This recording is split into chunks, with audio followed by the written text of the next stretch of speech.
Gimana jadinya kalau niat jadi pahlawan super malah bikin satu peternakan kacau balau? Itulah yang terjadi pada Otis si sapi bersama Pip si tikus. Otis nekat berubah menjadi dua pahlawan bernama Komen dan Red Boy. Bukannya memberantas kejahatan, mereka malah bikin seisi peternakan emosi, menyelamatkan pengantar pizza dari jurang sampai harus berhadapan dengan perampok bank dan musuh yang ingin membongkar rahasia mereka. Belum lagi dengan kekacauan itu, niat baik Otis menyelamatkan seekor anjing bernama Duke malah mendatangkan masalah baru. Si anjing Duke merasa berutang nyawa dan berubah menjadi pengawal super posesif yang tingkahnya justru bikin hidup Otis semakin berantakan. Kira-kira mampukah Otis dan kawan-kawannya menghadapi semua kekacauan ini? Atau niat jadi pahlawan dan berbuat baik malah bikin mereka semakin tersiksa? Kalau penasaran gimana hebohnya aksi Otis dan kawan-kawan, langsung aja kita masuk ke ceritanya di Tayang Kembali.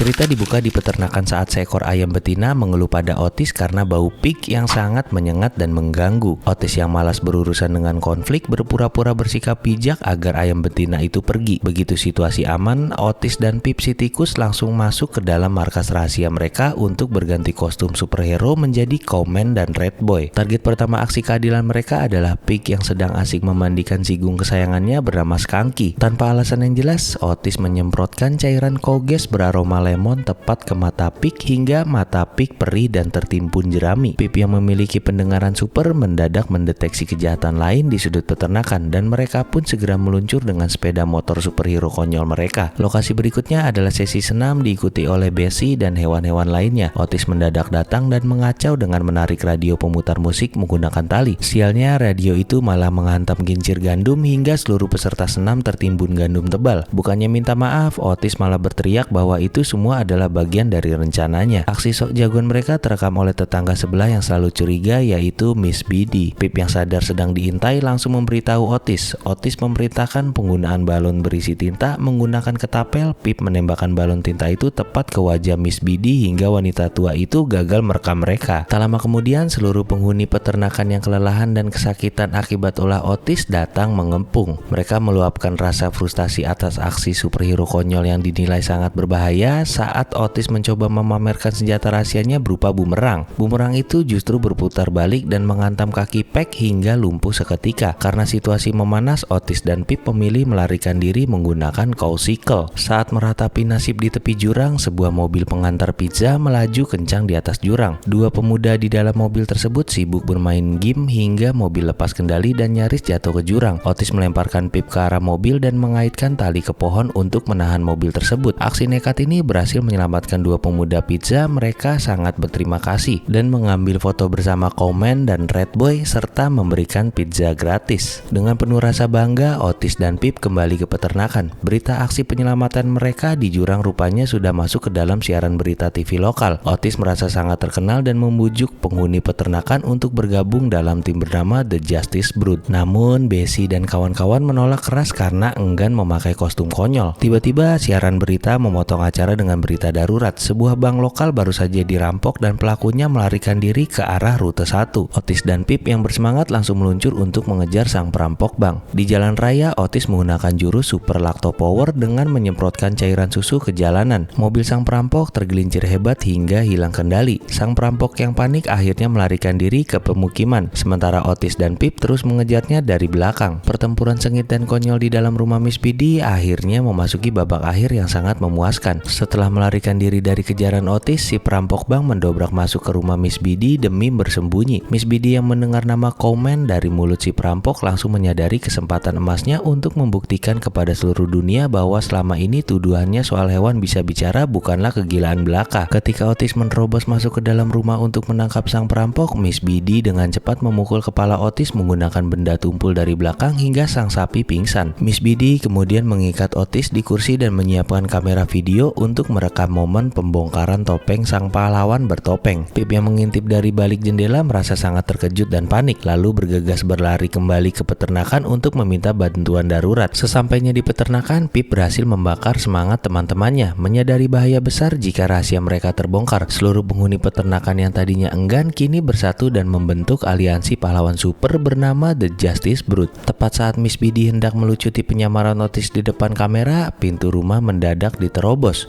Abby muncul dengan kostum keren sebagai cowgirl, disusul oleh Pig sebagai Mr. Hamtastic, Freddy sebagai Paranoid Man, dan Peck sebagai Green Rooster. Pertempuran konyol pun pecah saat Pig menyerang dengan menyemprotkan bau busuk sigung kesayangannya tepat ke wajah Miss Biddy hingga wanita tua itu pingsan seketika. Melihat situasi makin tak terkendali, si perampok bank mencoba melarikan diri lewat pintu belakang. Namun Otis yang sudah sadar tidak tinggal diam. Otis segera melancarkan jurus pamungkas yang dinamakan Catapult dengan melemparkan Pip si Red Boy tepat ke dalam celana si perampok. Karena kegatalan dan panik, dipatuk di dalam celana sambil berteriak-teriak, si perampok berlari tanpa arah dan langsung disambut satu pukulan telak dari Otis hingga pingsan dan diserahkan kepada pihak kepolisian. Setelah semuanya ancaman berhasil diatasi, seluruh penghuni peternakan merasa sangat puas dan gembira. Abby bahkan memamerkan suara jeritan perangnya dan semua orang sepakat bahwa menjadi superhero ternyata sangat seru. Otis menutup petualangan hari itu dengan kalimat legendaris, "Dengan kekuatan sapi yang besar, datang pula tanggung jawab sapi yang besar." Malam harinya lambang sinyal pahlawan super mendadak terpancar di langit malam. Panggilan keadilan telah kembali. Otis dan Pip kembali mengenakan kostum Cowman dan Red Boy lalu meluncur menggunakan Cowsicle ke dalam kegelapan malam. Momen kocak pun terjadi di sepanjang jalan ketika Pip tak berhenti menanyakan pertanyaan cerewet hingga Otis terpaksa mengaktifkan jurus kekuatan acuh Cowman untuk mengabaikannya.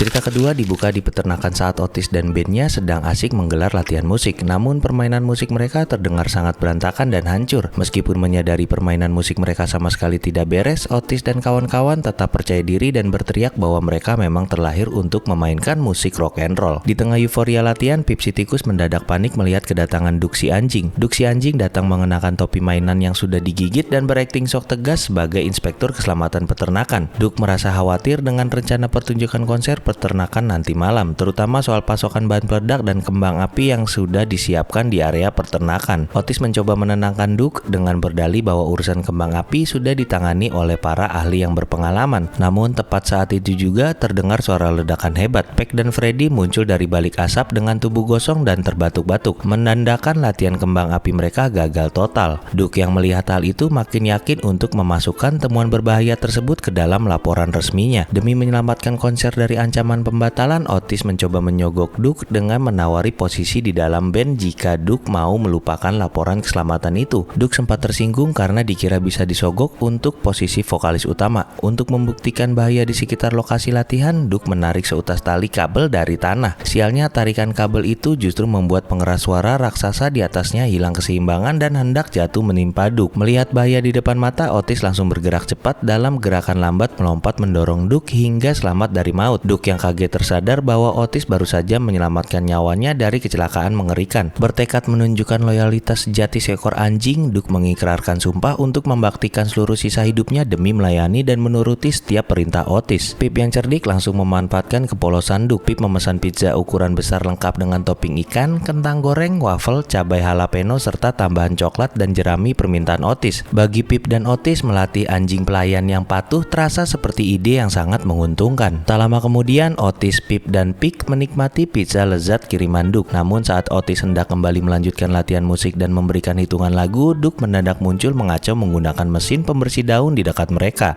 Duck berdalih sedang membersihkan daun-daun berisik yang mengganggu. Bahkan beberapa saat kemudian, Duck nekat menebang pohon besar dan gergaji mesin demi mengatasi sumber masalah suara. Kekacauan makin menjadi-jadi saat Freddy dan Peck melaporkan kondisi kembang api untuk pertunjukan malam nanti. Karena kekurangan bahan kembang api, tulisan kembang api yang seharusnya mengeja nama band mereka yaitu The Band Burners terpaksa disingkat menjadi tulisan konyol. Di saat yang sama, Pip datang dengan menunggangi punggung Duck bagaikan seekor kuda. Duck kemudian meminta izin kepada Otis untuk menyampaikan rasa terima kasih dan kesetiaannya melalui sebuah pertunjukan lagu musikal. Meskipun Otis dan kawan-kawan sempat menolak dan memperlihatkan rasa risih, Duck yang emosional hampir menangis sehingga Otis terpaksa membiarkan Duck menyelesaikan lagunya. Duck pun mulai menyanyikan lagu musikal khusus tentang kesetiaan anjing kepada seekor sapi dari pagi hingga malam hari tanpa henti. Lirik lagu yang dipaksakan berirama dengan lolongan Duck yang tak kunjung usai membuat Otis makin frustasi dan kewalahan menghadapi pegawai barunya tersebut. Otis yang sudah tidak tahan lagi mendengar nyanyian Duck bertekad melarikan diri. Namun Duck dengan sigap kembali menemukannya sambil membawa komik favorit Pip dan makan siang untuk Otis. Dengan wajah polos tanpa dosa, Duck menyerahkan roti sandwich daging. Tapi tepat setelah Otis menggigitnya, Duck menjelaskan bahwa sandwich tersebut sudah ia kunyah terlebih dahulu di mulutnya agar Otis tidak perlu membuang energi rahang. Sontak saja Otis berteriak histeris, meludahkan roti tersebut dan dan berlari gila-gilaan ke padang rumput sambil menjilati tanah demi membuang bekas air liur Duke di mulutnya. Melihat Otis yang mulai gila, Pig memberikan saran agar Otis jujur pada Duke. Namun dasar otak Otis, ia malah salah menafsirkan nasihat tersebut. Otis berencana membuat skenario bahaya buatan agar Duke bisa menyelamatkan nyawanya kembali. Dengan begitu, utang nyawa mereka dianggap lunas dan Duke akan meninggalkannya dengan tenang. Langkah pertama dimulai saat Otis berpura-pura tersedak buah apel. Pip dan Pig berakting panik memanggil Duke. Namun bukannya memberikan penanganan Heimlich maneuver dari belakang, Duke yang bertindak panik justru mengajar dada Otis dari depan hingga buah apel itu melayang dan masuk ke dalam tenggorokan Duke sendiri. Saat Duke tersedak dan Otis menepuk punggungnya hingga apel keluar, Duke malah merasa bahwa Otis baru saja menyelamatkan nyawanya untuk kedua kali. Bukannya lunas, utang nyawa Duke justru makin menumpuk. Tidak menyerah begitu saja, Otis mengeksekusi skenario kedua, pura-pura tenggelam di danau peternakan. Duke yang melihat Otis meminta tolong langsung melompat heroik ke dalam air. Namun fakta baru terungkap, Duke ternyata tidak bisa berenang. Bukannya menyelamatkan, Duke justru tenggelam dan tak sadarkan diri hingga Otis terpaksa menyeretnya ke daratan. Karena tidak ada seekor pun hewan yang mau memberikan napas buatan pada seekor anjing, Otis terpaksa memberikan napas buatan dari mulut ke mulut dengan wajah penuh penyesalan dan jijik. Di sisi lain peternakan, Peck dan Freddy sedang merakit kembang api raksasa untuk konser nanti malam. Karena bingung menentukan takaran, Freddy nekat memakai seluruh pasokan drum bubuk mesiu raksasa agar pertunjukan terlihat makin dahsyat. Skenario terakhir dijalankan Otis di atas lumbung. Otis berpura-pura tergelincir di puncak lumbung dan berteriak minta tolong. Duke bergegas membawa tangga, namun di tengah jalan fokusnya mendadak teralih gara-gara melihat bola mainan lamanya yang hilang 3 bulan lalu. Saat berusaha mengambil bola tersebut, Duke tidak sengaja menyenggol tangga hingga Otis terjatuh bebas dan menghantam tanah dengan sangat keras. Otis yang kesakitan akhirnya menyerah dan jujur bahwa selama ini ia hanya berpura-pura terancam bahaya agar Duke membalas budi dan berhenti mengganggunya. Duke yang mendengar hal itu sangat sedih dan berjanji akan menjauhi Otis. Namun tepat saat Duke berjalan pergi, kaki Otis mendadak benar-benar tersangkut pada tali kembang api raksasa yang sumbunya sudah dinyalakan oleh Freddy. Dalam situasi hidup dan mati yang nyata ini, Otis berteriak histeris meminta bantuan Duke. Awalnya Duke mengira Otis hanya berpura-pura lagi, tetapi begitu melihat kepulan asap dan sumbu yang makin pendek, Duke langsung berlari kencang menerjang bahaya. Duke berjuang keras melepas ikatan tali di kaki Otis. Tepat sebelum kembang api meledak hebat, Duke berhasil menarik Otis ke tempat yang aman. Kembang api raksasa itu meledak di udara dan membentuk tulisan konyol. Otis merasa lega dan berpikir bahwa kini utang nyawa mereka benar-benar sudah seimbang. Namun Duke justru tersenyum licik. Menurut Duke, aksi konyol Otis panjang hari itu hampir membunuhnya puluhan kali. Jadi sekarang gantian Otis yang berutang besar padanya. Sebagai gantinya, malam itu Duke mengambil alih posisi sebagai vokalis utama dalam konser musik peternakan. Konser yang seharusnya menjadi panggung rock bergengsi berubah menjadi pertunjukan musik metal konyol dari Duke sang Iron Dog. Otis yang berada di samping panggung hanya bisa meratapi nasibnya sambil menyumbat kedua telinganya menggunakan anak ayam.